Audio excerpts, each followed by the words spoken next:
মালয়েশিয়ার একটি ভাসমান গ্রামে ভয়াবহ অগ্নিকাণ্ডের ঘটনা ঘটেছে। এতে শত শত ঘরবাড়ি পুড়ে গেছে। ঘটনার পরপরই উদ্ধার ও ত্রাণ কার্যক্রম শুরু হয়েছে বলে জানিয়েছে স্থানীয় গণমাধ্যম।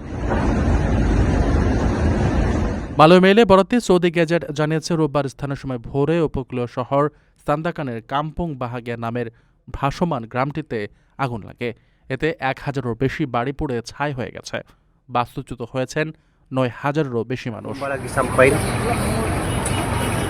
মালয়েশিয়ার প্রধানমন্ত্রী আনোয়ার ইব্রাহিম অগ্নিকাণ্ডের ঘটনায় গভীর উদ্বেগ ও বিস্ময় প্রকাশ করেছেন। তিনি জানান, ক্ষতিগ্রস্তদের জন্য জরুরি সহায়তা ও অস্থায়ী আবাসনের ব্যবস্থা করতে ফেডারেল সরকার এবং সাবা অঙ্গরাজ্য সরকার সম্মিলিতভাবে কাজ করছে।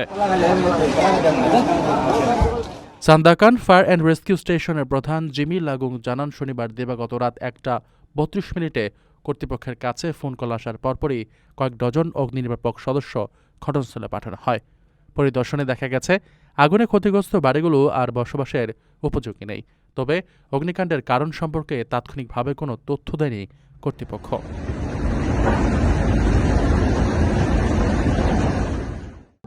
প্রবাসীদের জন্য নির্মাণ হচ্ছে দেশের প্রথম স্মার্ট সিটি, যেখানে থাকছে স্কুল, মসজিদ, হাসপাতাল, সুইমিং পুল, হেলিপ্যাড, পাঠাগার, জিম, সুপারমার্কেট, শিশু পার্ক সহ সকল নাগরিক সুবিধা। মাত্র ৩০ লাখ টাকা বিনিয়োগে মিলছে আকর্ষণীয় ফ্ল্যাট।